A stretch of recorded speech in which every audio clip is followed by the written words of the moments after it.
ಬೆಂಗಳೂರಿನವರು ಯಾರು ಚಕಾರ ಎತ್ತಾ ಇಲ್ಲ. ಬೇಕಾದ್ರೆ ಮೈಸೂರು ಮಂಡ್ಯದವರು ಮಾತ್ರ ನೀರು ಕುಡಿತಾರ. ಬೆಂಗಳೂರಿನವರು ಏನು ಕುಡಿತಾ ಇಲ್ವಾ? ತಮಿಳುನಾಡು ಈಗ ಚೋಳರ ಕಾಲದಿಂದ ನಮ್ಗೆ ಅನ್ಯಾಯ ಆಗ್ತಾ ಇದೆ. ಕಾವೇರಿ ಬಗ್ಗೆ 224 ಸದಸ್ಯರು ನೀವು ಒಬ್ಬರಾದ್ರೂ ಪ್ರಶ್ನೋತ್ತರ ಕಲಾಪ ವೇಳೆಯಲ್ಲಿ ನೀವು ಸ್ಪೀಕರ್ಗೆ ಪ್ರಶ್ನೆಯನ್ನು ಎತ್ತಿದ್ರ. ಕಾವೇರಿ ವಿವಾದ ತೀರ್ಪು ಬಂದಿತ್ತು ನಮಗೆ. ಆವಾಗಲೇ ನಮಗೆ ತಮಿಳುನಾಡು ಪರ ನೀರು ಬಿಡಿ ಅಂತ ತಿಳ್ಬಿಟ್ಟು ಬ್ರಿಟಿಷ್ನವರು ಮಧ್ಯಸ್ಥಿಕೆ ವಹಿಸಿದ್ರು. ಆವಾಗ ಮದ್ರಾಸ್ ಪ್ರಾಂತ್ಯ ಇತ್ತು. ದಯವಿಟ್ಟು ಬಂಧುಗಳು ಕೇಳ್ಕೊಳ್ತೀನಿ ನಾನು.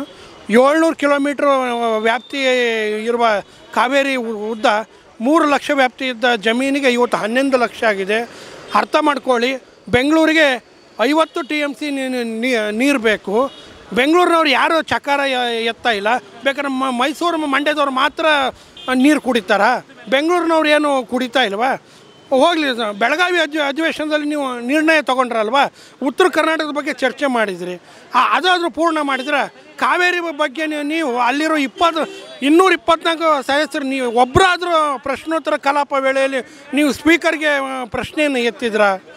ಹೇಳಿ ದಯವಿಟ್ಟು. ಶಾಸಕರು ದಯವಿಟ್ಟು ನೀವು ಹೇಳ್ತೀರಿ.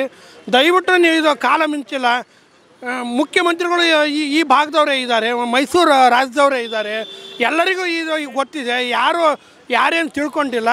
ದಯವಿಟ್ಟು ನಾನು ಹೇಳ್ತೀನಿ, ಬೆಂಗಳೂರಿನವ್ರಿಗೆ ಹೇಳ್ತೀನಿ, ನೀವು ಒಂದಿನ ಕಾವೇರಿ ನದಿ ನೀವು ಬಂದ್ ಮಾಡಿದರೆ ದಯವಿಟ್ಟು ನೀವು ಪತ್ರ ಕೊಟ್ಟು ಹೋಗ್ತಿದ್ರೆ 50 TMC ನೀರು ಬೇಕು ಬೆಂಗಳೂರಿಗೆ ಕುಡಿಯೋಕೆ ನೀರಿಗೆ. ಬೆಂಗಳೂರಿನವ್ರು ಯಾರು ಚಕಾರ ಎತ್ತಿಲ್ಲ. 400 ರಿಂದ 500 ಸಂಘಟನೆಗಳಿದ್ದಾವೆ ಬೆಂಗಳೂರಲ್ಲಿ. ಒಬ್ಬರು ಹೋರಾಟ ತಗೊಳ್ತಿಲ್ಲ. ಬರೀ ಲಾಭಕ್ಕೋಸ್ಕರ ಹೋರಾಟ ಮಾಡ್ತಾರೆ ಬೆಂಗಳೂರಿನಲ್ಲಿ. ಸಂಘಟನೆಗಳು ಇತಿಹಾಸ ಗೊತ್ತಿದೆ ನಮಗೆ. ಅವ್ರು ಏನೇನು ಮಾಡ್ತಾರೆ, ಏನೇನು ಇದೆ ಅನ್ನೋದು ಸಂಘಟನೆಗಳು ನನಗೆ ಗೊತ್ತಿದೆ. 400 ರಿಂದ 500 ಸಂಘಟನೆಗಳಿದ್ದಾವೆ ಬೆಂಗಳೂರು. ನಿಮ್ಮ ಸ್ವಹಿತಾಸಕ್ತಿ ಬಿಟ್ಟು ನಾಡು ನುಡಿ ಜಲಕ್ಕೆ ಧಕ್ಕೆ ಬಂದಿದೆ. ತಾವು ಏನೇ ಲಾಭ ಏನೇ ಇದು ನಾಡು ನುಡಿಗೆ ಒಗ್ಗಟ್ಟಾಗಿ ನೀವು ಹೋರಾಟಗಳಿದ್ರೆ ಮಾತ್ರ ಸಿಗುತ್ತೆ. ಇಲ್ಲಾಂದರೆ ನೀವು ಹಿಂಗೆ ನಾಯಿ ಅಂತ ಕಚ್ಚಾಡಿದ್ರೆ ನಿಮಗೆ ಕೊನೆಗೆ ಜನನೇ ನಿಮಗೆ ಪಾಠ ಕಲಿಸ್ತಾರೆ. ದಯವಿಟ್ಟು ಹೇಳ್ತೀನಿ, ಬೆಂಗಳೂರು ಮಹಾಜನತೆ, ಈ ಕಾವೇರಿ ನದಿಗೆ ದಯವಿಟ್ಟು ಆಪತ್ತು ಬಂದಿದೆ. ತಮಿಳುನಾಡವರು ಈಗಲ್ಲ, ಚೋಳರ ಕಾಲದಿಂದಲೂ ನಮಗೆ ಅನ್ಯಾಯ ಆಗ್ತಾ ಇದೆ. ಚೋಳರ ಕಾಲದಿಂದಲೂ ನಮಗೆ ತಮಿಳುನಾಡಿಂದ ಪದೇ ಅನ್ಯಾಯ ಆಗ್ತಾ ಇದೆ.